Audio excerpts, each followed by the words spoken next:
Mirëmbrëma dhe mirë se ardhët në Nerv. Musafiri jam i sonte është aktivist sociopolitik, punëtor social, terapist, poet, përkthyes dhe publicist nga Gjakova, i cili që gati 4 dekada jeton në Suedi. Ajo është largu prej Kosovës në fund viteve 80-ta, në kohën kur Serbia dhe Jugoslavia filluan procesin e suprimimit të autonomisë të Kosovës. Në Suedi ka studiu për shkenca sociale, ka punu në fushën sociale dhe është angazhu në veprimtarinë e mërgatës shqiptare për Kosovën përfshi zyrën e Kosovës në Suedi. Krahas angazhimit politik e shoqëror, Musafiri i sonte është autor poezish, përkthyes, komentues publik për tema politike, sociale, gjinore dhe kulturore. Shqiptar Oseku, mirëmbrëma dhe mirë se erdhe në Nerv. Mirëmbrëma Xhen, faleminderit për ftesën, përshëndes ty, përshëndes edhe shikuesit e Nervit. Faleminderit shumë. Ju keni qenë shumë i ri kur jeni largu prej Kosovës, në vitin 1989, keni qenë 18-19 vjeçar.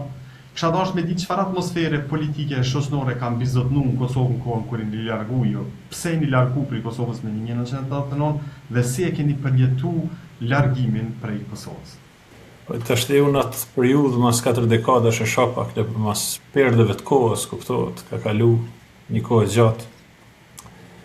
Kuptoj po ashtu që shumë ndoshta prej shikuesve tu më të ri nuk janë lindë, ka janë rritë në kushte tjera dhe kanë ndoshta vështirë të relatojnë me atë kohë, si thuash, po për me kuptu kontekstin e ikjes ratis tonë, duhet me ditë që Kosova atëherë ishte krahinë autonome, që ishte një nivel më i ultër i autonomia së Republika, në kuadrën e një shtetit madh, një partijak diktatorial, si që ishte Jugoslavia. Po theksoj këtë një partijak sepse këtë tregon gjitha që duhesh me i ditë për atë periudhë. Sistemet një partijake mbahen gjithmonë me dhunë politike, dhunë ekonomike, dhunë ushtarake, dhunë policore, lloje tjera të dhunës. Edhe shoqëria Kosova që kam lënë ka qenë shoqëri e cila ka qenë shumë e dhunshme, në nështruar ndaj dhunës. Edhe qytetarët që kanë banuar aty, shqiptarët, familja ime, të tjerët që kanë qenë atë kohë, kanë reaguar ndaj asaj dhunë ashtu siç reagojnë gjithmonë popullsitë në dhunë permanente. Kanë qenë polarizuar. Një pjesë ka konsideruar që është më mirë të mbijetohet duke bashkëpunuar me regjimin, na që më mirë është të shpëtojmë. Një pjesë kanë tentuar të bëjnë rezistencë me ato që kanë ditë që kanë mujtë. Pjesa më e madhe kanë shikuar të mbijetojnë vetë familjet e veta. Do thonë ky polarizimi i Kosovës nuk është i ri ashtu, unë kam lënë të polarizuar. Dhe ai bashkim që ka ndodhur, për cilët flitet nganjëherë pak si me nostalgji, ka ndodhur gjatë kohës luftës, kur s'ka pas alternativë tjetër, si thuash. Por këto janë kujtimet e ratis time nga Gjakova. Një shoqëni nga Kosova, një shoqëni në dhunë permanente, në gjendje të jashtëzakonshme që ka zgjatur me dekada, e cila ka qenë e flakruar komplet e tmerruar nga ajo që po ndodh, ku njerëzit kanë tentonin të mbijetonin në forma ndryshme. Ja ku na arsyeja, pse jeni largu ju dhe familja juaj prej Kosovës në 1989? Ai që ka shty aratin më tepër ka qenë baba im, Shefki Oseku. Sepse ai e kishte kuptuar në atë kohë që kjo do të bëhej shumë keq.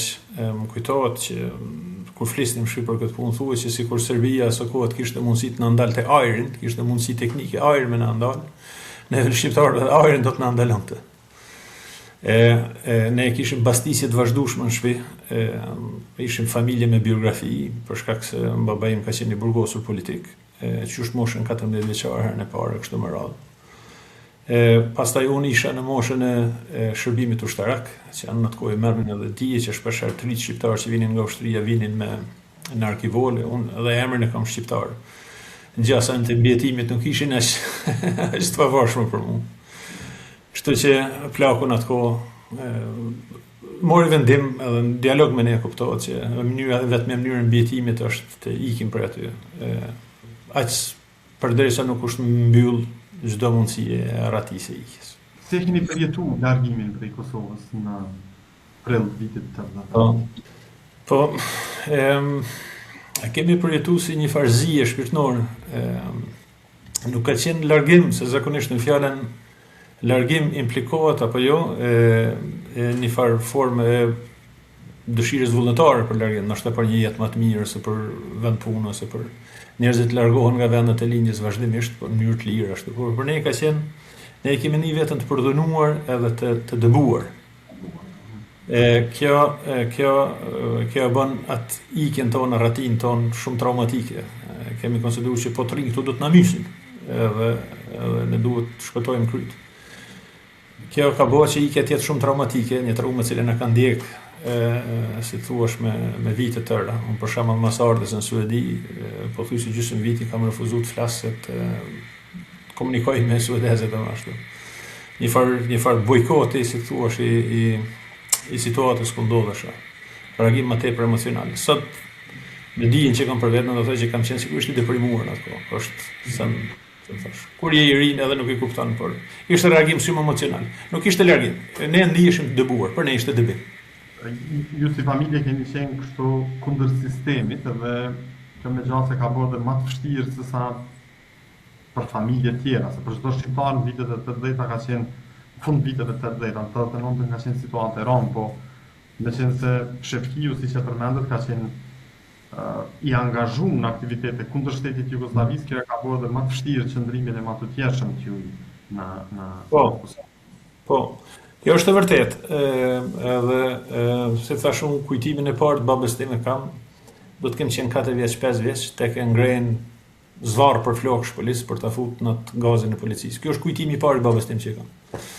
Edhe më kujtohet që çdo vit kur bëheshin ato përsërisje Jugosllavi, ishte shtet një parti, kur bëheshin ato mbledhjet e lidhjes komunistëve, ku ishin ato konferencat vjetore, më thash, babai im ishte me disa pak të tjerë në Gjakovë, nga ata që mirëshin ajo që quhej ndalim parandalus, ose arrest parandalus, ata mirëshin, dërgoheshin polici, uleshin në shumë poshnuese aty na ka tregu praku si uleshin në recepcionin e policisë, edhe detyroheshin të rinë aty gjithë ditën, që të shikojnë palët që hyjnë e dalin polici për letër njoftime, për pasaportë dhe gjëra të tjera. Duke implikuar në farë mënyrë, duke implikuar si kolaboracioniste, se ashtu, se çfarë bën njëri në policinë atë kohë ashtu. Ai ka qenë me atë tension bastisive të vazhdueshme, të marrë vazhdueshme me rrit gjithkohën dhe kuptohet, për ne ka qenë ndoshta ka qenë si thuash, e di që shumë kanë dalë nga Kosova dhe për shkak se Serbia u kujdes që të mbyllte edhe rrugët e fitimit ekonomik, u analte buke njerëzve, analte kujdesin shëndetësore e tjerë. Edhe ato janë arsye legjitime për ti, ku nuk do të vijë ndryshim as ato. Por për familjen time ka qenë, si thuash, ka qenë në atë kohë ne kemi parë si mënyrën e vetme mbijetimit, si familje. E sa i vështirë ka qenë integrimi atje, mësimi i gjuhës, gjetja një vendit punës, shkollimi. Suedia që kemi gjetë ne këtu ka qenë vend shumë mikpritse dhe i hapur për të ujtë. Neve na është më ofruar sikur gjithë refugjatëve atë kohë, na është ofruar mundësia mësimit gjuhës suedeze që në kampe. Thash, unë kisha, si thuash, një ngërç emocional dhe refuzoja ta mësoj fillimisht. Por gjithve është ofruar mundësia e falas e mësimit në kampe. Pastaj mundësitë e shkollimit na në ofruar gjithve, unë kam shfrytzuar ato mundësi. Është sigur edhe shumë të ri tjerë shqiptar këtu. Komunitetet shqiptar në Brezi 2 janë në komunitetet që shkollohen më shumë në Suedi, në nivel universitar. Kështu që quhen në fakt në komunitetet më të integruara në Suedi, bashkë me bosnjakët, me disa komunitete të tjera që janë nordike, finlandese, norvegjase të tjera. Por kjo është shumë falë shoqëri suedeze, e cila ishte shumë fisnike, ta mundësonte edhe mësimin e gjuhës amtare në orarin e shkollës, me mësues të paguar nga komunat, ashtu sikur gjithë mësues të tjerë të shkollës. Edhe kjo në një farë mënyrë bënte që nuk kishe problem me dal nga gëzhoja jote, sikur ndoshta në vende të tjera që detyrohet me luftu për integritetin tonë dhe për identitetin tonë. Suedi është një shoqëri e tillë që nuk ta cenonte identitetin asnjë mënyrë, por të ofronte mundësi për të integruar në Suedi, dhe këtë mundësi e kanë shfrytzuar shumica e shqiptarëve ashtu si unë. Ti mësove gjuhën, fillove me punu mandej, cilat janë punë që i ke bërë? Po, fillimisht kam punu si kamarier, du ta theksoj këtë edhe përmend këtë gjithmonë sepse di që ka pas një farë debat morbid shumë të smur në shoqërinë kosovare, mërgjimtarë që punojnë kamarier, kam dëgjuar edhe vonë këtë versionin e pastruesve të toaletit. E tjerë, ne kemi punu gjithmonë shumica e mërgjimtarëve këto ka punu si me idenë që nuk ka punë të keqe, ka vetëm punë që bëhet keq, ose punë që bëhet mirë. Unë me qenë pastrues toaletit, por e pastrojnë mirë, thonë burruzotni ose gruzotni. Gruzoj, ndërsa mund është me qenë kryeministër, ose mund është me qenë kryetari i opozitës, me qenë debela dhe njerëz thonë gomar. Domethënë që nuk është puna që bën, është cilësia punës që bën ajo që dallon, që e bën dallimin. Kisha prandaj po duam të theksu edhe një herë këtë që kam punu puna e parë që kam punu me vit është kamarier. Kam punu picamen, kam punu punë e rëndomta që mërgjimtarët i marrin fillimisht. Ma vonë me stërvitin e gjuhës, më kanë marrë si përkthyes, fillimisht si përkthyes në kampet azilantëve aty afër, pastaj kry disa provime më të avancuara gjyqësore në shqip dhe në serbisht, të cilën po ashtu e njoh. Më kanë marrë si përkthyes të njësitë specializuar përkthyesve në Stockholm të Suedisë, kur kam përkthy enkas për organet e larta të shtetit, për ministrie, për entin e imigracionit ashtu. Edhe në atë cilësi kam punu, duket kam punu një 3 vjet. U mundova ta gjej datën e saktë kur kam mbaru. Data kam fillu në 92-ën, ndërsa do kam mbaru në 94 kur kam nisë studimet. Prandaj 2 vjet e gjysmë, ashtu parafërsisht të thëjë që kam punuar. Ke punu ke përkthy për azilantët prej Jugosllavisë shqiptar, për gjuhës shqipe në gjuhën suedeze dhe për azilantët bosnjak, kryesisht për gjuhës serbokrato-bosnjake në suedeze, apo jo? Po, është saktë. Do të thëjë që kam përkthy nga shqipja në suedisht dhe nga gjuha serbokroate në suedisht. Dhe aty shumica dërmuesve kanë qenë shqiptarë, dhe shumica dërmuesve kanë qenë bosnjak, por ka pas edhe kroat, edhe serb në fakt, të cilët kanë ikë dhe dëshmitë të cilët vinin, nëse quheshin me të rëndësisë të veçantë, vinin të kenë njësia specializuar për përkthyesve, që duhet të përkthehen për autoritetet e larta të shtetit. Më kujtohet për shembull që përgatisin dosje vazhdimisht për Ministrinë e Jashtme suedeze, të cilët aso kohë duhet ta them sigurisht jo vetëm përmes punës kësaj njësie speciale të përkthyesve, por njësie specializuar të përkthyesve, por sigurisht edhe nga forma të tjera do të kenë ditë në saktësi, me orë, me ditë, me datë, gjithçka çfarë ndodhte në për frontet e luftës e në ato fushat e masakrave që bëheshin në Bosnjë e Matutje. Edhe terrorin e dhunën që është ushtruar në Kosovë e kanë ditë me detaje, sepse unë di vetë se çfarë dokumente, çfarë dëshmish u kam dorëzuar në ato dosje. Prandaj përmend këtë më një herë që ishte pak absurde kur atyre ditëve kur e di unë dhe kolegët e mi që punonin në të njësinë e përkthyesve, kur shihnim të nesër mbasi kishim dorëzuar dosje të tilla, shihnim ministrin e jashtëm suedez duke thonë që nuk dim, nuk kemi një uri të saktë për ato që po ndodhin në shtëri, po pozicionohemi, gjykohemi me gjëra të tilla. Edhe kjo si thuash, më ka hapur syt herët që politika nuk është arti i smundshmës, ashtu siç është thënë shpesh herë. Dhe nganjëherë shtetet e huaja zgjedhin të mbyllin syt ndaj fakteve dhe kur ato janë aparente, dukshme. Mandej mas punës tu keni keni vazhdu studime, siç ata, domethënë 2 vjet e gjysmë keni punuar si përkthyes në këto kampet, mandej keni vazhdu studimet për punë sociale. Po, fushën e punës sociale, kam studiuar, pas asaj kam studiuar edhe dhunën ndërgjinore, themi ne. Këtu i është quajt dhuna e burrave kundër grave, me që ajo është dominante në atë punë, prandaj edhe është quajt me atë emër. Edhe leadership në sektorin social, ato janë studiuar. Ta them drejtën, kjo është pyetje mirë. Unë kisha ardhur këtu si refugjat. Edhe refugjat bukur i traumatizuar. Edhe ata suedezët u sollën shumë mirë me ne si familje, si thua, na pritën në mënyrë shumë humane.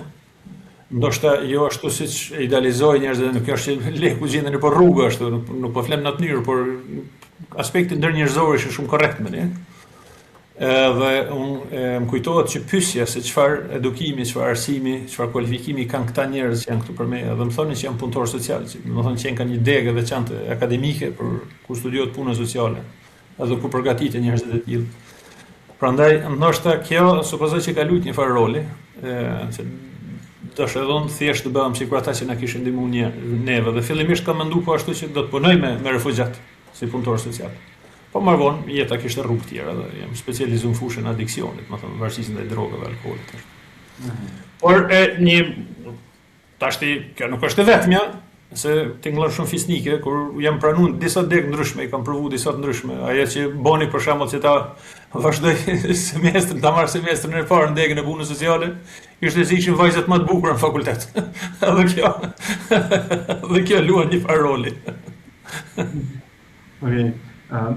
Sa ka ndiku Suedia, puna si përkthyes atje, pastaj studimet për punë sociale, për dhunën ndërgjinore, për leadership në mënyrën se si e sheh shoqërinë. Pa i ka ndiku shumë, do të thoja. Do të thoya që kam pas ndikim bashkë me ato vitet formative që kam kaluar në Kosovë si shqiptar në Kosovë, se edhe ato janë ndoshta vendimtare, por edhe kjo periudha në Suedi, sidomos periudha e studime, ka pas ndikim të madh. Për shembull, do ta merrja si shembull se fusha punës sociale ka disa momente të ndryshme, disa studion gjëra ndryshme në semestra ndryshme, dhe një nga ato është për shembull politologjia. Nuk është moment i gjatë, por është të thonë një uri bazike, që thjesht më të mësu ku është dallimi midis diktaturës totalitare dhe diktaturës autokracisë. Kjo është një dallim i vogël që njerëzit e humbin shpesh, që autokracia kërkon pasivitetin e qytetarëve, diktatura totalitare kërkon pjesëmarrjen entuziaste, dorëtërhiqje entuziaste, kjo një dallim nivele. Edhe të fillosh të mendosh për shembull për dallimet midis diktaturës në Shqipëri, cilën ne si i ri edhe unë jam në ata që e kanë idealizuar, edhe diktaturës për shembull autokracisë Titos, e gjëra të tilla. Njeriu fillon të mendoj pak si ndryshe. Pastaj studimet për shembull në fushën e barazisë gjinore, kam filluar të mendoj shumë për rolin që ka luajtur për shembull nëna ime në mbajtjen e familjes, në kohën kur I kemi pasur orët më të liga të familjes. Po edhe gratë të tjera në rrethin tim, ato herojtë e pakënduar të mbijetimit shqiptar janë gratë, janë shqiptarët e cilat gjithmonë një farë mënyre më duket sikur nuk është dhënë nderi që meritojnë për periudhën më të vështirë të historisë sonë moderne.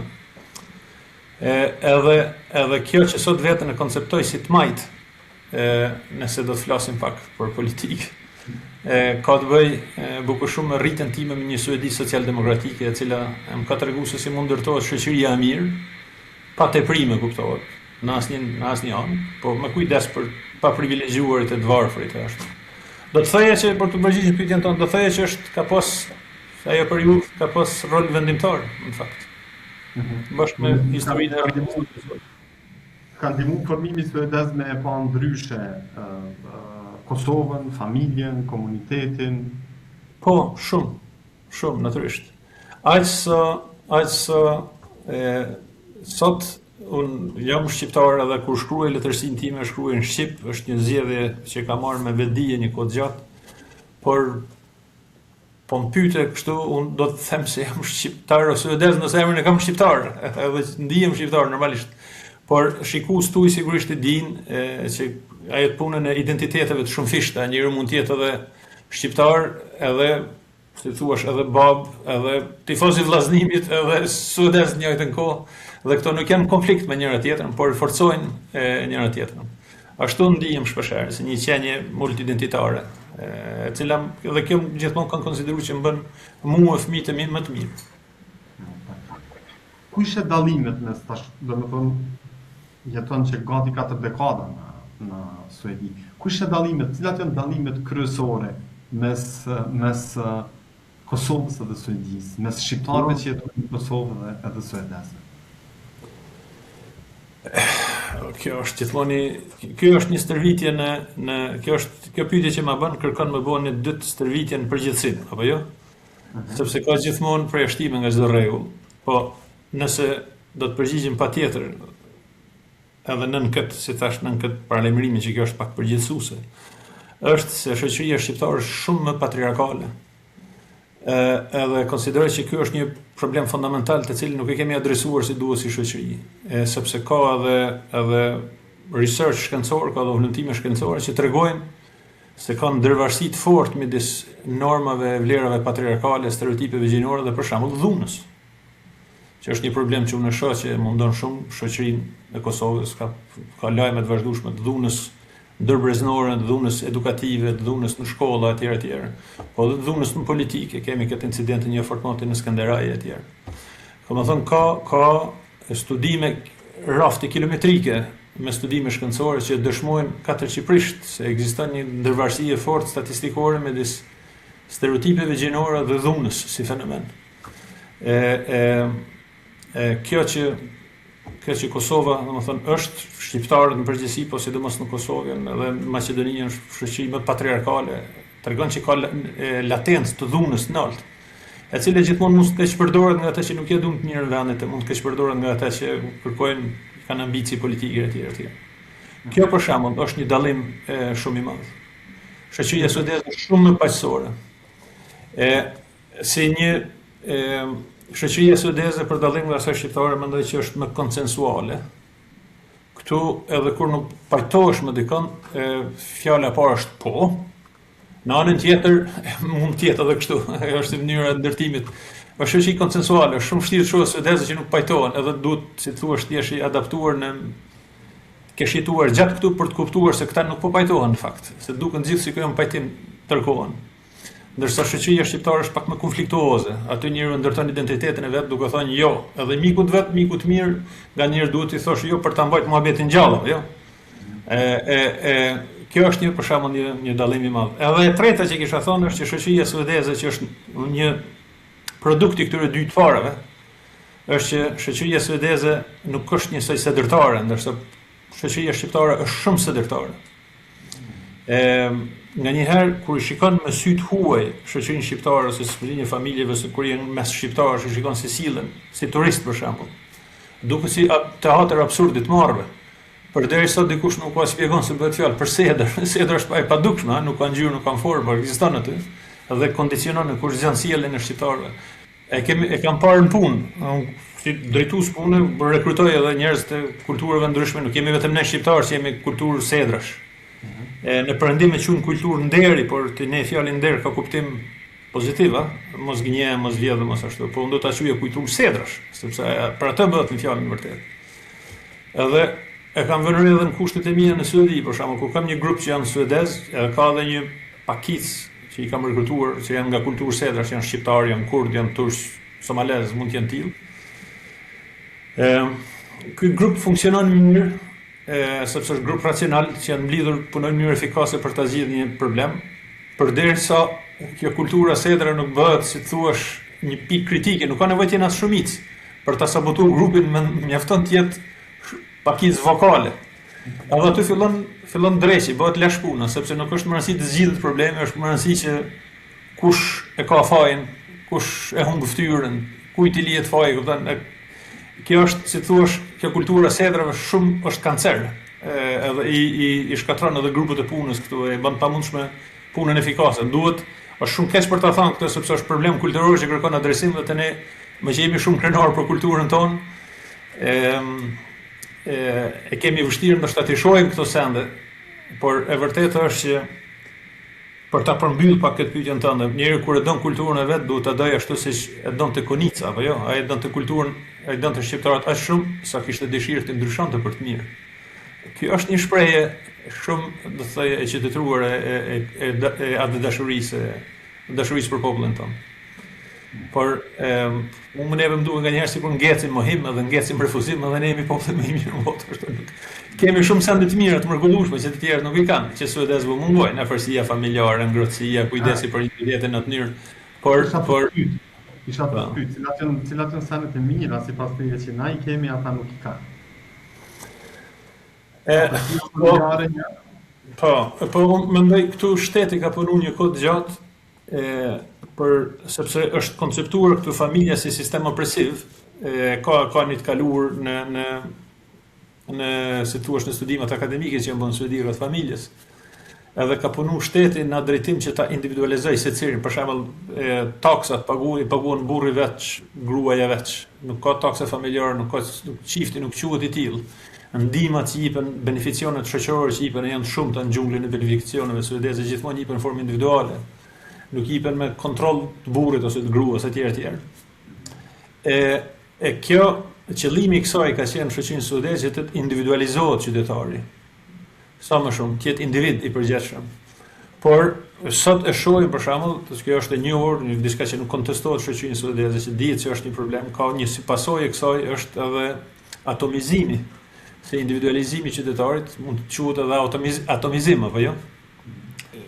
Njerëzit ka raste për shembull kur njerëzit nuk kanë asnjë kontakt më të afërt me të vetë në vitet të tëra. Gjinën në Stockholm është qyteti që ka njerëz që jetojnë vetëm, është në qyteti që ka dendurinë më të madhe për kokë banorit njerëzve që jetojnë vetëm, edhe gjinën për çdo vit me dhjetra njerëz që kanë vdekur në apartamentet e veta, me muaj tërë nuk i ka ditë askush përderisa s'fillon të mban erë apartamentet për shembull. Dhe ky është ne i kemi ato ritualet tona komunitare, kemi ritualet e lindjes, ritualet e vdekjes, e varrimit, e ku se thuash është shihet afërsia familjes, afërsia komunitetit në formë tjetër nga ajo që vret në shoqërinë, si thuash, individualiste suedeze.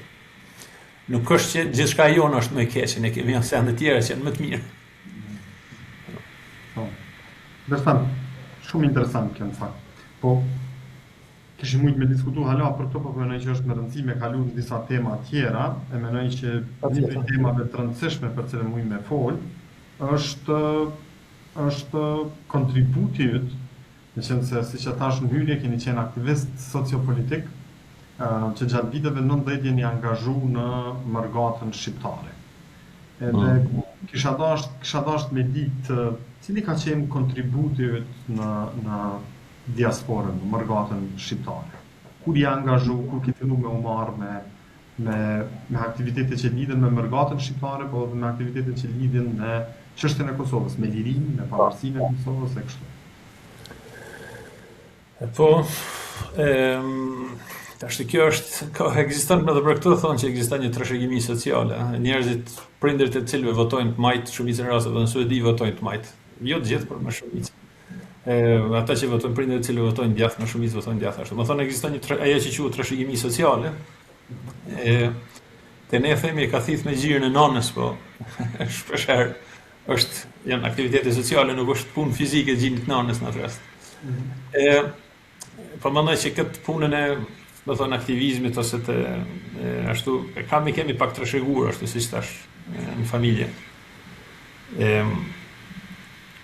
Kur kemi dalë nga Gjakova, më kujtohet para se të iknim aty, ai plaku na ndalte dera o borrit edhe na thot, shikoni, tekstualisht citat, këshir ne nuk jemi të ikë, neve po na përzon për këto. Prandaj duam ma dhënë fjalën se do të nxjerrni hak për këto. Unë isha 18 vjeç, vllai i vogël ishte 14 vjeç, motra ishte 15 vjeç.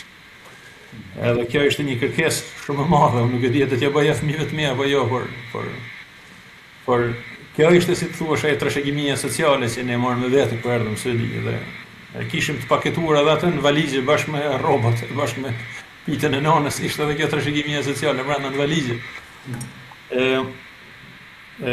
Këtu spari fillimisht kemi pas fatin e mirë të takohemi herët me të na mirëpresin njerëz të mirë. Ndërta ka qenë Sabrino Vosella, duhet ta ndaj, i cili ishte asaj kohe azilant në Malmö të Suedisë. Ai kishte ardhur, kishte ikë nga, ju e dini, Sabrino Vosella ishte ai që kishte qep flamur të organizatën e Demaqit, po, ishte ndjek, kishte kaluar në Shqipëri, për Shqipërisë, e kishin hedhur me pasaport fals autoritetet shqiptare të sigurimit në Turqi. Atje në Turqi, autoritetet jugosllav kishin përgatitur një atentat për ta rrëmby, për ta kthyer në Jugosllavi ose për ta vrarë në rast se nuk u shkonte për rrëmbim, por ata u qasen atentatorë, 2 shqiptarë dhe 1 serb, u qasen gabimisht një kreu të policisë të lagjes të tij që kishte emër mbi emër turk, por kishte origjinë shqiptare. Dhe ai e paralajmëron edhe autoritetet turke, edhe që të mos e zgjat më tutje, ai për shkak të atyre rrethanave vjen kërkon azil në Suedi dhe ne është ndër ata që na kanë prit neve në Suedi. Unë kam shumë respekt madh për Sabrin, besoj që po shihet, po dëgjohet edhe nga kjo që ta them. I cili fitush dyqani i tij ishte si hub veprimtarie, ai shpërndante gazetat e LPRK-s, e mbledhte ndihmë për shokët në përburgje të tjera. Kështu që si thuash, ai ka qenë mikpritësi i parë dhe kanali i parë të veprimtarisë këtu edhe në Perëndim. Ma vonë kam fillu të shkruaj për zotin Sali Kabashin, të cilën e kam pa që i bën një intervistë shumë të mirë me të, dhe cilin shfrytëzoj rastin ta përshëndes. I kam botu pozite mi të para që janë të botuara te revista Alternativa e zotit Sali Kabashi në Ljubljanë. Po. Edhe njohja suedishtës më ka mundësu që mirëm si përkthyse, si në ato tubimet në bashkëdhetar që bëheshin kur vinin Diogardi, Rogovat e të tjerë më vonë. Kështu që ka qenë një rrugë, si thua, graduale, edhe në aktivitetet e komunitetit shqiptar, në shoqatat shqiptare, në unionin e shoqatave shqiptare të tjerë. Deri ndoshta atëherë kur krijua Zyra e Kosovës, që është një kapitull i veçantë këtu. Zyra e Kosovës, Zyra informative e Kosovës në Skandinavi, siç e kishte emrin e plot, u krijua, nëse s'jam gabim, diku në vitin 1996. Edhe drejtohej nga Shaqir Shaqiri, i cili ishte ish sekretari për marrëdhënie me jashtë i Lidhjes Demokratike të Kosovës, i cili kishte arratis po ashtu. Edhe ishte dërguar në Suedi që ta hapë këtë zyrë.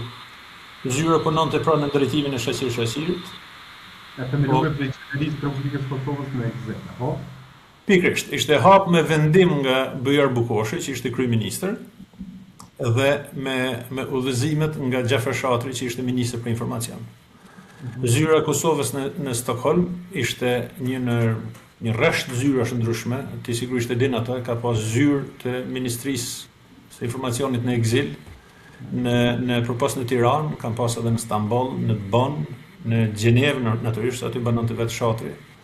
Ka pas edhe në Londër, nëse s'gabon, ka pas edhe në Washington. Dhe normalisht i kishte edhe në Suedi. Zyra në Stockholm i ka mbuluar të gjitha vendet skandinave, jo vetëm Suedi, apo jo?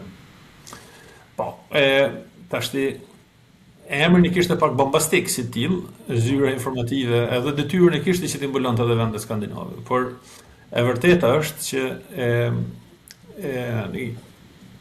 për ta kuptuar këtë zyrë duhet ditë që këta zyrë financojmë ato lekë të 3% që mlidheshin. Dhe financimi që i mbaj zyrës ishte shumë rëndimentar, shumë i vogël. Paguaj qiraja e zyrës, edhe Shaqir Shaqirit, doktor Shaqirit i paguaj një kartë e trenit për ta vizituar familjen e vet që ishte në anën tjetër të Suedi. Suedi është vend i madh. Ajo thonte 8 orë për të shkuar për ta vizituar familjen e vet, një herë në muaj, sepse edhe gjumin e bënte aty në lokalet e zyrës. Në divanin e zyrës, shtërinë që ishte i drejt, në tom kujtohet si sot, shtërinë e bënte gjumin aty me vite të re ka bërë. Ndërsa këtë puna tjetër atë që bëj ishte punë vullnetare. Ishte unë për shembull që isha përgjegjës për media, ishte Hasan Bllakaj që ishte dentist dhe na jepte, si thua, atë ngjyrosin e lajmeve nga sektori i shëndetësisë, ashtu na ndihmonte të adaptonin për tregun mediatik të Suedisë. Ishte Janus Turjaka, oficer ushtrie, pilot, i cili na ndihmonte të japin kontekstin ushtarak të atyre që po ndodh. Ishte Atif Berisha, i cili, si thua, ishte ndihmësi i vazhdueshëm aty dhe kujdes edhe për sigurinë tonë. Do të përmend edhe shqiptar nga komuniteti, për shembull një periudhë, sidomos në vitin 99 kur filluan bombardimet, ne ishim në kërcënim të vazhdueshëm, ne dhe anëtarët e familjeve tona nga komuniteti serb, që ishte këtu në Suedi, bëhej edhe një luftë të pashpallur ndaj nesh, ku na ndiqnin e shkrehnin armë, ashtu kishte kërcënime të vazhdueshme. Edhe atëherë janë njerëz nga komuniteti shqiptar këtu në Suedi, Ramazan Selami për shembull, ose Kujtim Berisha, të cilët njiheshin pak si më të sertë, si më të ashpër. Unë nuk i di gjitha detajet ato, por thuaj që ishin kështu burra të fortë për këtyre që shkonin me armë në qytet, të cilët në një mënyrë po supozoj se unë nuk e di sot se si, por si duket i kërcënuan edhe ata palën serbe për pasojë nëse na ndodh neve diçka dhe do thonë na u gjetën në atë periudhë. Kujtohet që na erdhe me armë. Sot kjo është e preskribuar dhe nuk më ndjek ligji mund ta tregoj hapur për ty këtu. Që na erdhen me armë për shembull në zyrë të Kosovës, unë isha për s'kisha mbajt armë kur një jetën time. Ata na erdhen me bomba dorë, me pistoleta, me automatik, me kështu nga këto parzmore që të mbrojnë antiplumbë, më thet thash. Edhe na dhanë një kurs të shpejtë se si pastrohet pushka automatike, se si mbërthehet pistoleta. edhe ato ne duhet t'i bënim tash rregullisht vetë në mbikëqyrjen e tyre një 2-3 herë, pastaj na dhanë se tash mund t'i bëni vetë. Edhe i mbledhnim ato një çarçaf të bardhë në zyrët edhe këta. Unë për shembull, që s'kisha marrë kur armë rregullisht çdo 2 javë bëja pastrimin e armës në fakt tash.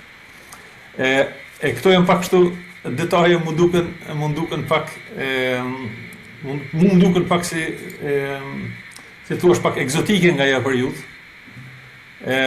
Por e tregon se thua intensitetin e punës që bëjnë në zyrët Kosovës, po tregon edhe për kushtimin e madh që bëjnë me orë vullnetare të punës, me njerëz që linin familjet e veta dhe punën në Tifalas. Sa për krahasim, nëse më lejon zen, do ta bëjmë me një legat zyrtare që ishte ambasada shqiptare në Stockholm. Ata ishin kushte, kushte mizerie. E kishin një ambasador të tyre zakonisht ishin shumë njerëz të mirë. Dhe ata flisnin për Kosovën aty ku ofroi mundësia natyrisht. Edhe na ndihmonin neve me informacion se çfarë po ndodh në çështje diplomatike sa ar kishin mundësi. Por kjo ishte një ambasador, nëse kishin ndonjëherë një shofer atyre viteve. Nganjëherë duhin ndihmë ndonjë pjesëtar të komunitetit të lumë të shofer se su vinte shoferi nga Tirana. Dhe kur kishin një këshilltar të ambasadës ose një atashe, ishte festë e vërtet për ta. Në fakt, më shumë orë punë kishim ne në zyrën e Kosovës, që punon në mënyrë vullnetare, se sa ambasada zyrtare e shtetit shqiptar në atë kohë që ishte në Stockholm. Dhe edhe mediat suedeze që shkruanin për shqiptarët dhe për Shqipërinë në Kosovën, që ne i përkthenim nga suedisht në shqip për të nisë në Kosovë, për të nisë në qendrat e LDK-s, në Këshillin për mbrojtje e lirive drejtave njerëzore, të gazetat Bujku që botohej etj. Ato informacione u jepnim ne ambasadës shqiptare, sepse ata nuk kishin resurse për të përkthyer në shqip. Ky është, si më thon, kjo ishte niveli i përkushtimit dhe kjo është puna që bëhen në zyrën e Kosovës në atë kohë. Cilat kanë qenë detyrat e kësaj zyre, përveç përkthimit të raporteve të KMDL-s ose të qendrës informative të Kosovës në suedisht? Po është mirë që përmendë këtë raportin informatorin e LDK-s për shembull, sepse për një kohë gjatë ai ka qenë burimi kanali vetëm informacionit për të hujt dhe unë duhet ta shfrytëzoj rastin menjëherë të falenderoj Reshat Hoxhën në Qibri Hoxhën dhe Muhamet Shatrin. Muhamet Shatri ka qenë kryetari i gjithë LDK-s në Suedi, Reshat e Qibri Hoxha ka qenë dekas në Stockholm, të cilët nga faksat e vet privat e kanë marrë informatorin e Prishtinës që vinte në gjuhën angleze dhe kanë përhap në redaksi gazetash në fakset e parlamentit ashtu. Me vite të tëra kanë bërë këtë punë pa asnjë kacë dhe shpërblim, thjesht si angazhim për vendin e vet. Këtë punë, kjo është një nga ato punët që ju besua pastaj zyrës Kosovës. Edhe na, si thua, ngritëm një nivel, do të thoja, sepse ne vendosim që të mos i dërgojmë vetëm redaksi gazetash, po të zgjedhim njerëz të besueshëm në çdo redaksi ose në çdo institucion dhe t'i ushqejmë vetëm ata në mënyrë ekskluzive me informacion të hershëm. Presupozimi ynë ishte që nëse veprojmë këtë mënyrë, atëherë do ta krijojmë një kuadër ekspertësh për Kosovën, të cilët ne i dimë se janë pro-shqiptarë. Dhe në fakt ky presupozim doli i qelluar, ashtu edhe doli. E mbas një viti, 2 vitesh pune e kishim një kuadër të njerëzve që quheshin ekspertë nëpër institucione, nëpër media, të cilët gjithë ishin pro-shqiptarë. Por ishte punë e mençur që u bë. Ja futën kalemin kësaj pune dhe si duhet zgjidhë mirë. Kjo është një punë që do i bërë. Do informuar mediat, do informuar shteti për ato që po ndodhin në Kosovë. Dhe ky informacion duhet dhënë gjuhën suedeze, unë isha përgjegjës për përkthimet. Dhe duhet adaptuar për çdo institucion. Për shembull, Hasan Blaka ndihmonte për informacionet që çonim në institucione shëndetësore, janë historiake për këto informacione që janë në institucionet e ushtrisë e tjerë. Edhe, do të thonë, duhet krehur informacione në mënyrë të durë. Dhe këtë punë zyra bërë në mënyrë shumë, do të thënë, në mënyrë shumë adekuate. Një tjetër detyrë që ishte e zyrës ishte që të gjente bashkëpunëtorë që mund ta bëjnë përfërsisht njëjtën gjë në këto vise të tjera skandinave. Edhe aty nuk mund të them që kishim sukses aq të madh sepse mungonte financimi për atë punë. Pra emri ishte zyra informative e Kosovës për Skandinavi, por nuk them që ja dolëm dot sepse kishte fondet ishin shumë pakta për atë punë. Po dhe një detyrë e tretë ishte organizimi i komunitetit në mënyrë që mos ketë ato grindjet që janë tipike në kulturë sedrash, kur vetë të bashkëpunojmë një çështje të përbashkët grindje për punë sedrash. Edhe të organizohet vajtja e vullnetarëve në luftë. Atëherë kur shpall mobilizimi i përgjithshëm në 98-ën, edhe në 99-ën fakt. Domethënë janë reflektuar edhe në mërgatën shqiptare në Suedi këto ndarjet ose përçarjet në politikën e Kosovës të asaj kohe, në viteve 90. Po natyrisht. Natyrisht edhe mërgata së kohë edhe mërgata shqiptare saj ishte ardhe, ishte freskët, ishte njësoj patriarkale, konfliktuoze, sëdërtare. Edhe të ne e ndjekim shpesher një lider politik ashtu siç ndiqet kryeplaku ose si I pari fisit, më thonë, edhe është vështirë ta nuk e quajmë tradhti nëse kritikon kryeplakun e familjes tënde. Si nuk ka për shembull të ne, nuk ka letërsi siç ka në Gjermani ose në vende tjera, nuk ka letërsi dëshmish ku njerëzit intervistojnë prindërit e vet si është e mundshme që ki bashkëpunu regjimin ose si është e mundshme që ki bëu krime, të ne nuk ekzistojnë ato, sepse prindërit tanë janë gjithë perfekt, apo jo? Dhe e njëjta mendësi merret me vete, njerëzit e marrin njëjtë mendësi edhe në politikë, dhe liderët politikë kemi të pagavushëm, përderisa jemi me ta, ose janë tradhtar kriminal kur nuk jemi me ta. Se është një farë frime e ekstremizmit kjo vazhdimisht, si e kemi të mbarsur pak edhe në kulturë, e cila vrej edhe në ndasitë politike të panevojshme në atë kohë. E zyra, doktor Shaqiri përpiqi ti, si thua, ti më konte këto plaga, ti shëronte. Ai e mori për shembull edhe me udhëzime nga Gjeneva, nga zoti Xhafer Shatri, u pranua që Reshat Hoxha që punonte në Lidhjen Demokratike të Kosovës është mos bëj konkurrencë, u ingranua edhe ai në punën e zyrës ashtu. Pra kishte një tentim I urtë dashamirës që të mos shfaqen në atë kohë luftët, mos ketë përçarjen midis shqiptarëve, po që të ketë bashkëpunim rreth asaj që ishte qëllimi i përbashkët. Dhe mendoj që këtë detyrë zyra e kreu ashtu si duhet. Dhe kjo është zyra e parë prej këtyre zyrave që I ka pas Kosova në përvendet e Evropës e të Shteteve të Bashkuara të Amerikës, në cila e ka mbështet haptas luftën e UÇK-s në 99. Unë do të thojë që ka qenë zyra vetme. Puna ishte se mund të ketë pas simpati të tilla edhe nëpër zyrat e tjera, por dije që pashti mund të ndaleshin edhe fondet, të mbylleshin edhe zyrat, e kuptohet. Njerëzit thjesht bënin, po supozoj që kanë bërë gjykim se çka ja vlen, cilat betejë ja vlen të mirën e cilat ja vlen të lëshohen.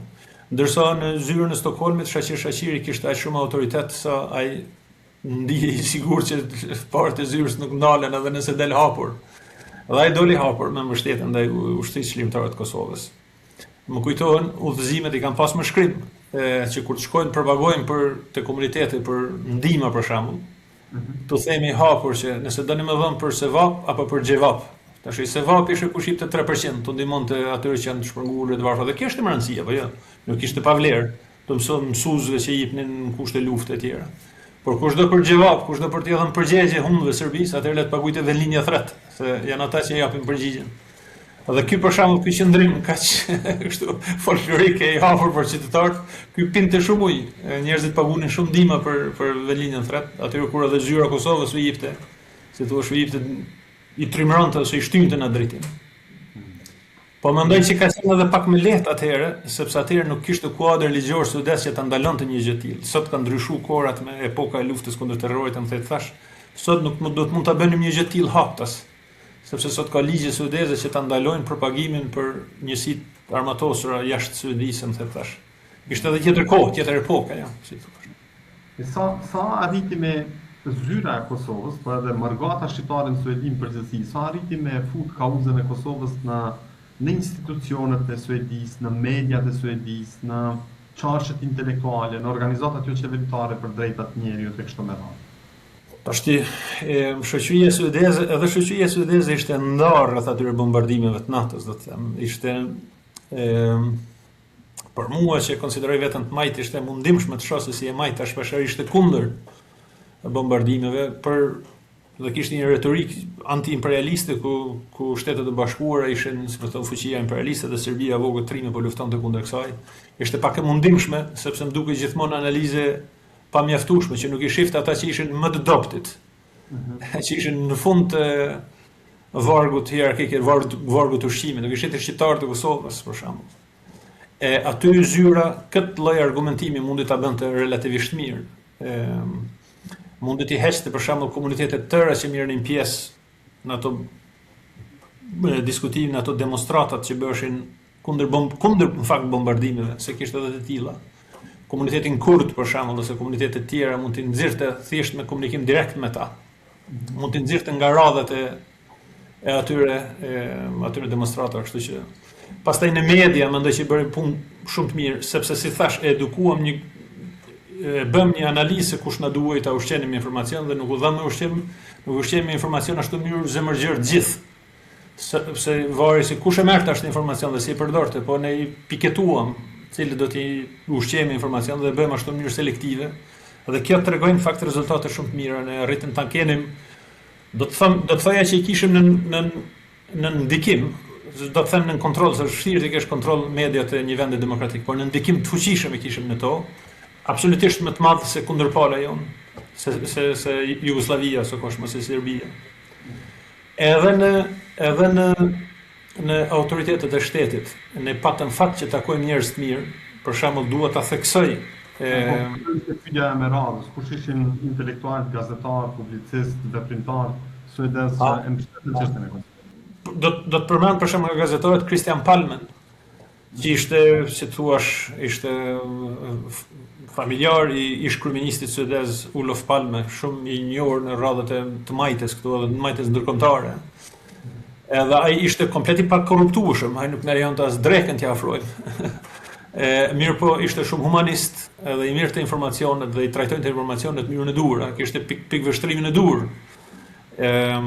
Edhe ai ishte, si thuash, figurë doajen një gazetaris këtu në Suedi dhe ishte i ftuar në për studio televizive në ashtu dhe na citonte neve, na përmendte me emër si burim informacioni i besueshëm. Pastaj kishim fat që ta kemi edhe Örjan Styrësha. Örjan Styrësha ishte njëri me 2 doktoratura, një nga tonë politologji. Ishte drejtues i katedrës për studime evrolindore, si quhej atëherë, në Universitetin e Uppsalas. Tashti një detaj që ndoshta shikuesit tu nuk e dinë, por shumica e diplomatëve të karrierës që rekrutohen në Suedi vinë nga Universiteti i Uppsalas. Është diku 1% përmi 80% që vinë, që bën karrierë diplomat karriera, jo diplomat që caktohen politikisht, po këta që quhen diplomat karriera. Për arsye historike, ka 200 vjet që diplomatët e karrierës Ministrinë e Jashtme suedeze, Departamenti i Jashtëm, si thonë, këto gjithmonë rekrutohen nga ky universitet. Secili shtet i ka, si të thuash, veçantitë e veta. Edhe kjo është një nga ato veçantitë politikës jashtme suedeze. Ky Örjan Styrësha ishte, si thuash, në katedrën për studime evrolindore pikërisht në atë universitet. Ishte njëri i duhur në vendin e duhur, me patos të fortë humanitar, me një vizion shumë të qartë për atë se çfarë po ndodhte, edhe me një mbrojtje shumë të mirë demokratike. Edhe ishte njëri që kishte takuar Ibrahim Rugovën, kishte takuar personalisht aso kohë Sali Berishën, Fatos Nanën, ishte njohje, më thonë, numrat e tyre telefon me komunikonte vazhdimisht, ishte shumë informuar për pikpamjet shqiptare. Edhe ky na ndihmoi jo vetëm vetë me paraqitjet e veta publike, më ashtu, por na ndihmoi edhe me studentët e tij që rekrutoheshin në Ministrinë e Jashtme, të kishim një kuadër, si thua, Ministrinë e Jashtme, të cilët kishin një pamje më të balancuar, dhe kjo mjafton në fakt, po të jesh i balancuar nga një, sepse për ndryshe, nëse nuk ke ndikim të tillë, diplomacia standarde si në Suedi ashtu edhe vende të tjera do të flet gjithmonë për Serbinë mesjetare, mbrojtjen e krishtërimit, është një, më thonë, version i historisë të cilën Serbia ka arritur ta plotësojë për fat keq. Shumë qartë në fushën e diplomacisë dhe kur nuk ke mësime të tilla, atëherë kjo është standardi i tyre, si thua. Kur kanë qenë tjerë veprimtar ose publicist ose suedez që e kanë mbështetur çështjen e Kosovës përveç këtyre 2 që i përmende? Po unë kanë qenë në 10 në fakt, edhe është mëkat që nuk i përmendim dot të gjithë, por do të përmend për shembull Anders Westman, që është një banon në pjesën lindore të, pjesën perëndimore të Suedisë, një qytet afër Göteborgut. Ai ishte demokristian edhe ndihmoi në forma të ndryshme edhe në komunitetet edhe në mbledhjen e ndihmave dhe në thuash në propagim brenda partisë vet, po edhe në publik ashtu me shfaqje publike në media në ashtu rreth Kosovës. Ishte kreu i Partisë Demokristiane së kohët Al Svensson, ishte kreu i Partisë Liberale së kohët Lars Leijonborg. njerëz që merrnin pjesë në demonstratat shqiptare, të komunitetit shqiptar në Stockholm, vilin vazhdimisht aty na trimëronin me fjalë, na thonin që Suedia është në anën tuaj, ju jeni në anën e drejtë demokracisë, në anën e drejtë historisë etj etj. Fjalë që ne kishim nevojë të ndëgjojmë dhe në fakt kishte nevojë edhe mediat suedeze të dëgjojnë. Po, ishte Göran Vasenius, injeri, i cili u angazhua me mishë me shpirt për komunitetin shqiptar. Pikrisht, ajo është edhe shkroi një libër për hetimet, hapë një website për hetimet, ashtu në atë kohë helmimet që bëheshin në Kosovë ishin temë tabua, se verzioni serb dominante në fakt, që kjo është loja aktrim, më the tash. Dhe ai arriti të shkruante një libër shumë të mirë, me cilin u ndroi mendjen shumë atyre ndjekësve të gjendjes në Kosovë. Por mos të harrojnë pa përmend edhe ministrën e jashtme Ana Lindh, e cila ishte socialdemokratike, e cila për ne ishte shumë e rëndësishme, sepse ajo ishte një farë si bastioni në këtë dezorientimin e të majtës që ishte në atë kohë. Ajo lunte një rol shumë të madh stabilizuese, i kthente, i ankoronte pak në realitet. Edhe ajo qëndrimi i saj ishte që ne nuk i gëzohemi që pat nevojë të bëj luftë, nuk është që e përshëndesim luftën, por e kuptojmë plotësisht sepse ajo që po ndodh në Kosovë nuk mund të lejohet. Ana Lindh nuk e di nëse e din, po ajo edhe u vrau nga një ekstremist serb këtu, për shkak të qëndrimit të vet pro Kosovës. Atentatori për fatkeq nuk u dënua për terrorizëm si duhet të dënoi. Kjo, sepse ky rast ndodhi përpara epokës së luftës kundër terrorit, më thet thash, përpara 11 shtatorit 2001, do thonë, edhe ishte komplet e pa konceptueshme për suedezët që dikush i lindur i rritur në Suedi mund të jetë fashistoid në mënyrë tillë, sa të vret një ministër të jashtëm suedez për gjëra që ndodhin 1000 kilometra prej këtu. Atëherë gjykata suedeze ato dënoi për vrasjen e fekt dhe tha që i kishte qenë i rrahur si fëmijë shpeshherë nga baba i vet, prandaj nuk mund të ketë qenë krejt normale ashtu në atë mënyrë disi u konceptua. Në atë mund të konceptohej. Mirë, po ne e dim që ai ishte fashist në bindje, absolutisht. Ka dëshmi të shumta për këtë. E dim që për shembull libri i fundit që ka kërkuar t'ia sjellën e ka porositë t'ia sjellën nga Serbia para se ta vriste Ana Lindh ishte Bojë në Kosovë, betejë në Kosovë. Ai ishte fashist fundë krye, ka kërkuar edhe mas dënimit që të ta mbaj dënimin në Serbi, por këtë nuk e ka pranuar shteti suedez. Ai edhe sot vazhdon ta vuajë dënimin e vet në një burg suedez këtu. Por Ana Lindh pra e pagoi me kokë mbështetjen e vet për fushatën e bombardimeve në Kosovë. Këta njerëz, pra ky Örjan Styrosha, ky Vasenius, Anders Westman, këta krerët e partive ndryshme, Ana Lindh, janë njerëz që kanë bërë shumë për komunitetin shqiptar dhe për Kosovën. Sepse vërtet është që edhe vendet tjera nordike shikonin pak Suedinë, shikonin pak qendrimin suedez për ta konfiguruar qendrimet e veta. Dhe ishte më rëndësishme që një ministra jashtme suedeze të shprehin këtë mënyrë, sepse ajo i ndikonte edhe ministrat e tjerë nordik këtu që të cilën njëjtë mënyrë. Këta kanë bërë shumë për Kosovën, kjo është pyetja e radhës. Çka ka bërë Kosova për ta? Ose çka u dashur me bërë Kosova për këta intelektualë që kanë mbështetur çështjen e Kosovës gjatë viteve 90, lirinë dhe pavarësinë e saj?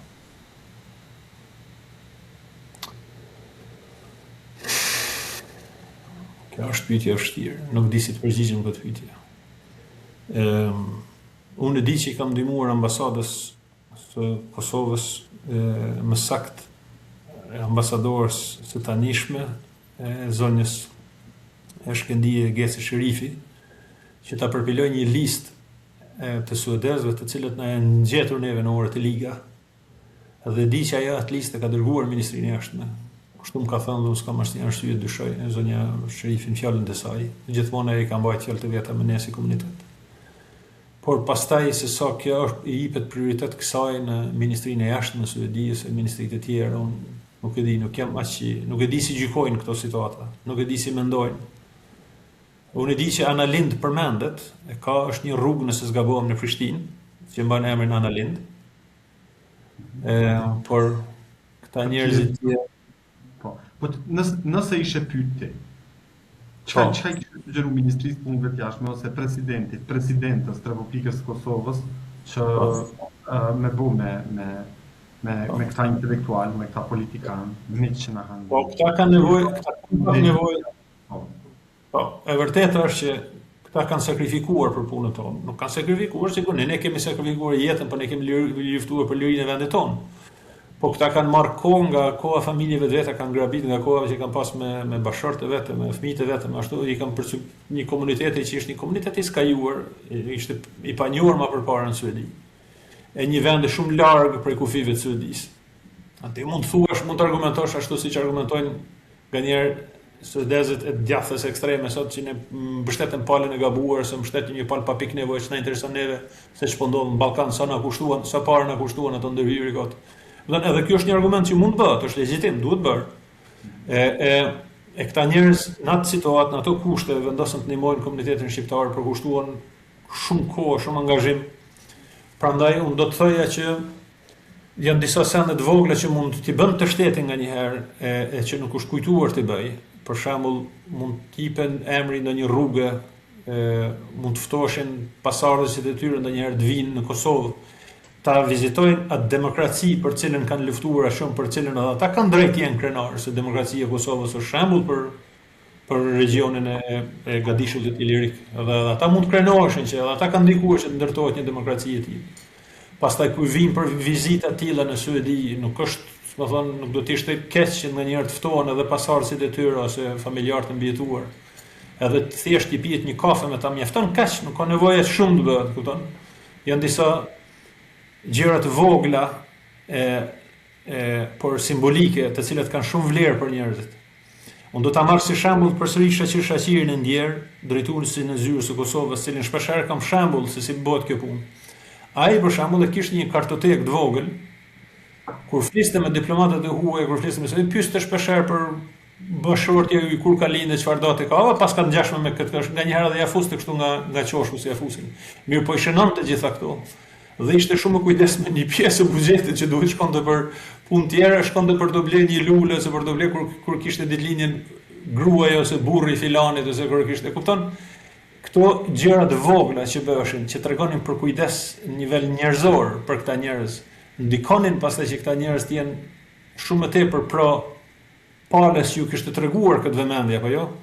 Edhe do të them që është drejt në dy nivelet, edhe në këtë nivelin utilitarist, sepse të shërben për diçka, por edhe në nivelin thjesht njerëzor, human, është, më thonë, ua kemi bërgjëm duket mua këtë punë.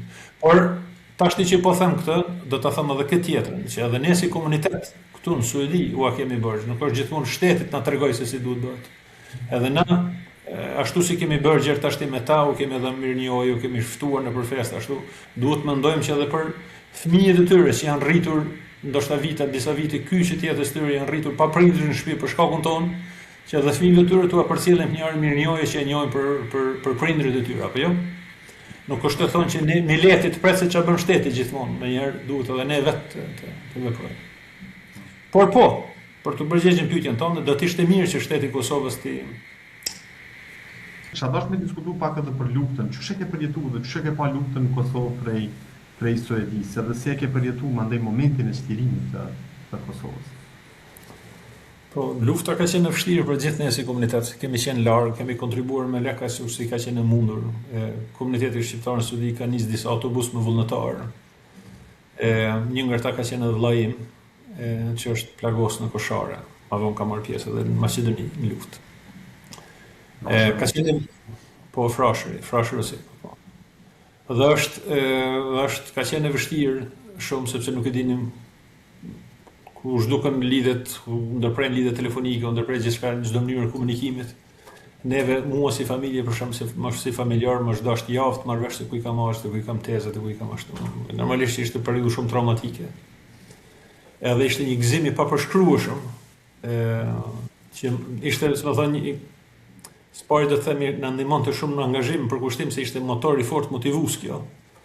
Edhe kishim edhe ndihmë nga autoritetet suedeze, nga ambasadat këtu, ose ku ambasada amerikane, ambasada turke, ishte shumë prosh shqiptare këtu në Suedi, ambasada gjermane deri diku ashtu.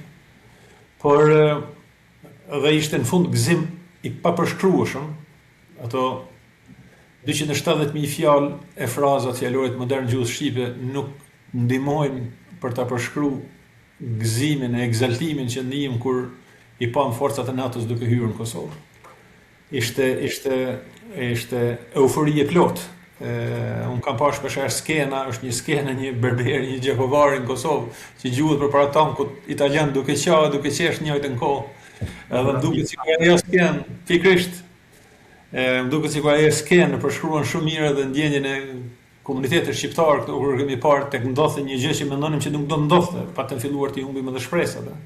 Aso po e fliti për shembull për armëpushim, për ndërprerje, luftimesh, për atë gjithë ato do të kishin qenë katastrofë, sepse do ta kishin permanentuar katastrofën humanitare që kishte shkaktuar Serbia.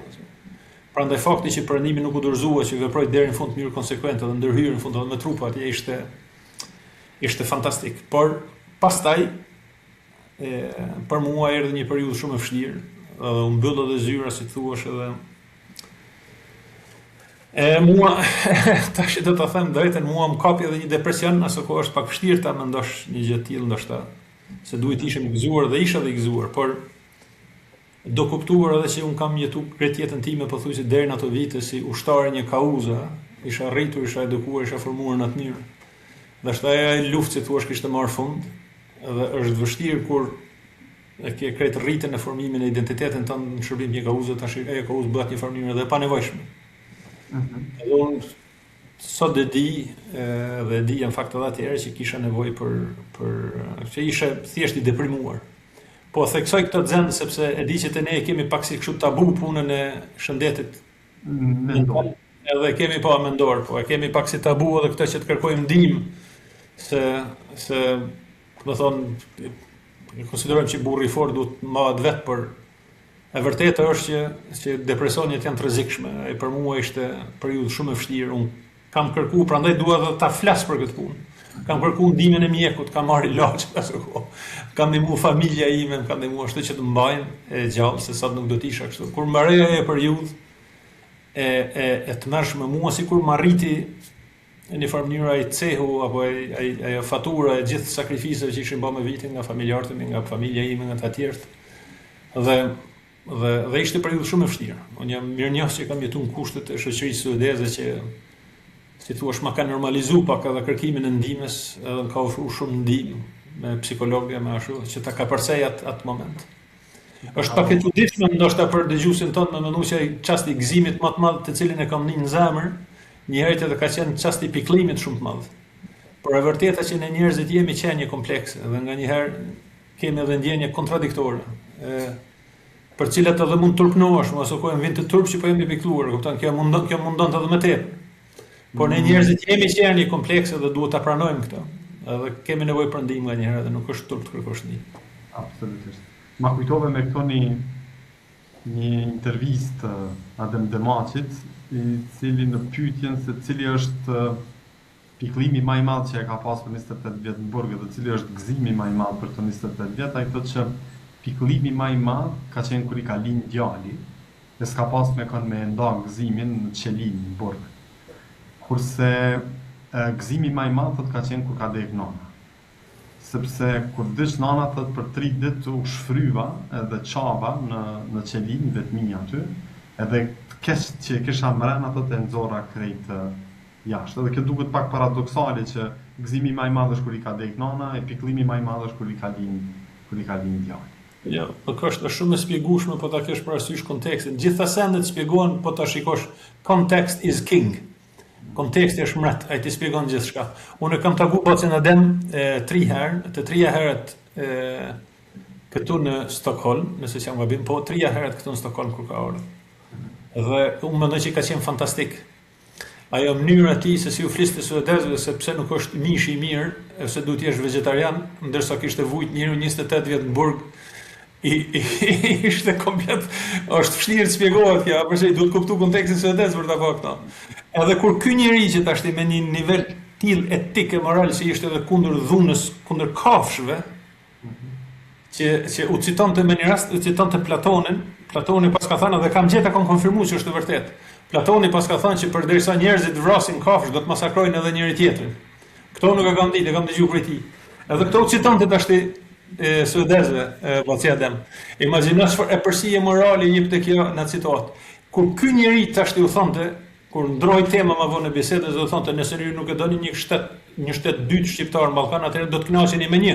Sa ty do të na çoni? A di çfarë peshë të madhe kishte kur dikush me vlera të tilla universaliste u fliste për një bashkim shqiptar.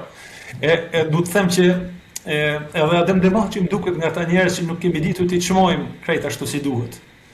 Kemi keq kuptuar nga një herë më duket, si për shembull e puna ballkanise ashtu nuk e kuptojmë kontekstin, nuk e kemi kuptuar asnjëherë si duhet. Por jam megjithatë më vjen mirë që e kam njoftë dhe më vjen mirë kur shoh që shumë njerëz ende e çmojnë figurën e tij, e kuptojnë se çfarë roli ka luajtur edhe sa komplementar kanë qenë ai Ibrahim Rugova u që janë në ato vite, se asnjëra patjetër nuk ishin shkundën se si thash ne jemi kulturë sëdërtare dhe na vjen keq, na vjen zor ta pranojmë që edhe të tjerët kanë luajtur rol në atë kontekst. Kitë për fund, çfarë ka pasur edhe një pyetje. Çush është Kosovën sot prej Stockholmi? Tashti unë që për mbarimit luftës pas asaj faze depresionit jam kthy më tepër rreth dhe duhet merr me letërsi se më duket se aty e gjej veten, të thënë drejtën. Por nuk është se nuk shoh se nuk kemi tash i përcjellim lajmet megjithatë ashtu edhe më duket që Kosova është kjo përsëri aty ku ka qenë gjithmonë, është një shoqëri përsëri e polarizuar. Edhe nga njëherë më duket sikur armiqësitë e natit janë pak pa nevojshme dhe më duket që nuk varen nga politika, por varen nga edukata janë e gabuar familjare. Jemi shoqëri patriarkale, konfliktuoze edhe sëdërtare. Ky është ai trekëndshi i ligë që nga njëherë ju ushqen, si thuash, armiqësitë edhe pa nevojë. Më duket që ka ende një frym, si të them, pak folkloriste në punë. Për shembull, nëse më lejon do të marr dy shembuj shumë thjeshtë. Pari për shembull është kjo përsëri qëndrimi ndaj grave.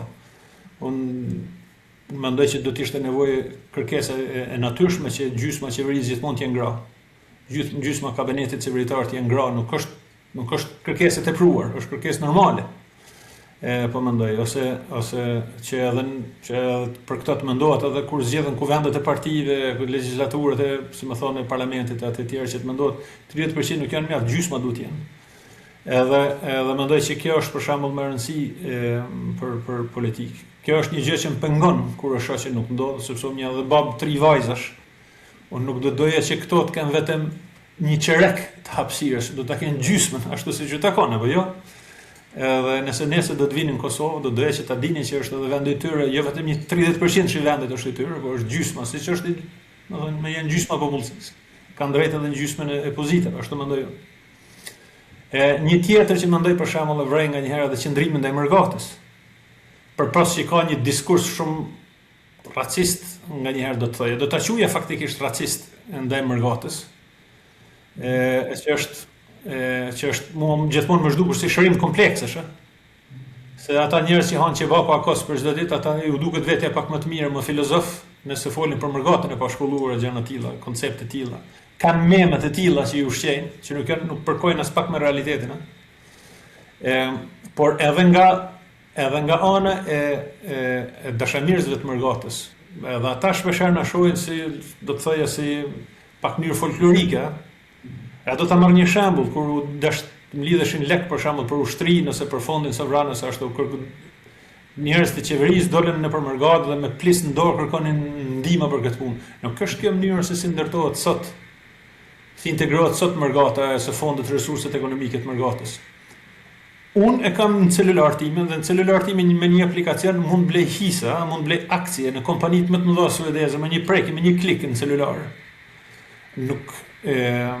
Pse nuk e kam këtë mundësi si marrëgimtar edhe në kompanitë të mëdha dhe në startupset në Kosovë?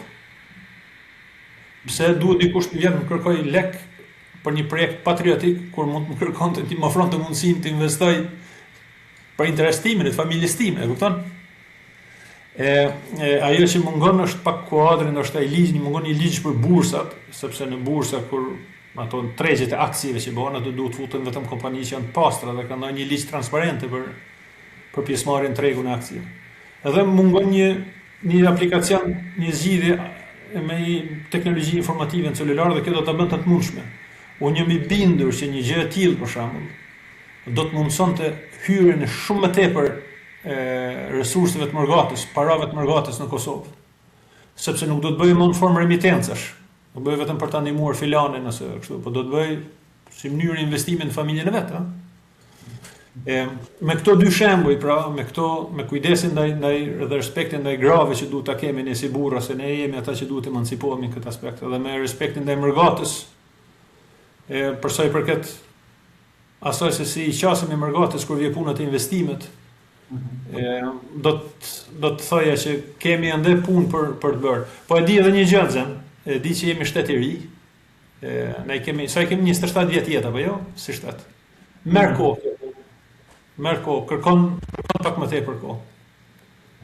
Aq më tepër nëse kthehemi te ajo që është një shoqëri e cila ka shumë polarizime të panevojshme, shumë energji shkon kot në drejtim, atëherë po supozoj që merr edhe pak më tepër kohë se ç'është e nevojshme. Qytetar Usekut, falenderoj shumë që ishe musafir në Nerv dhe falenderoj shumë për bisedën e interesante që e zhvilluam bashkë për pak më shumë se një orë. Dhe falenderoj ty për ftesën. Shfrytëzoj rastin më një herë ta shpreh respektin tim personal për punën tonë që ke bërë për në përgjithësi prej ditëve të para atë Kosovo Action Network e më tutje, edhe një falënderim të veçantë për punën fantastike që ke bërë për fatin e të zhdukurve dhe viktimave të luftës. Më ka ardhur shumë keq kur kam pa reagimet që janë bërë me rastin e ekspozitës, edhe keq kuptimet herë keq kuptimet e herë mashtrimet e trillimet që janë bërë rreth asaj, se nuk kanë qenë gjitha keq kuptime, po supozoj që ka pas aty edhe pak agjendë politike në ato sulme që janë bërë kundër teje. Edhe më ka ardhur shumë keq e kom dijat cringe që I thojnë anglisht, është atë turpin sekundar, kur ti vet nuk I bë asgjë, po ty vet skuqet fytyra nga turpi që po bën dikush tjetër. Ashtu e kam ndij vetën kur kam pas sulme ndaj teje në atë kohë. Po prandaj desha që në këtë rast edhe kështu edhe ti shpreh falënderimet e mia personale si gjakovar, si shqiptar për punën e madhe që ke bërë për viktimat e luftës. Të luftën mos u ndal në këtë aspekt, sepse ti je pak para kohës tonë, edhe njerëzit që janë pak para kohës vet, ata janë nga njëherë edhe të mallkohen nga bashkëkohasit, por e ardhmja gjithmonë I çmon I lavdron. Prandaj ta kesh këto si ngushëllim, e ta kesh edhe ke kohë edhe nga bashkëkohasit tu që të çmojnë e që të vlerësojnë për punën që bën, janë shumë mirënjohës ndaj teje. Prandaj faleminderit edhe ty për që më ke dhënë këtë intervistë, po edhe për faktin që je ky që je bën këtë që bën. Vazhdo të lutem në njëjtën mënyrë, mos u ndërzo, mos u jep pas ti. Faleminderit shumë Shqiptar. Faleminderit shumë. Falenderoj shumë. Përshëndetje ty dhe gjithë shikuesve tuaj. Mirupafshim me gëzime gjithmonë. Faleminderit shumë. Çdo të mirë u pafshim për ty. Faleminderit.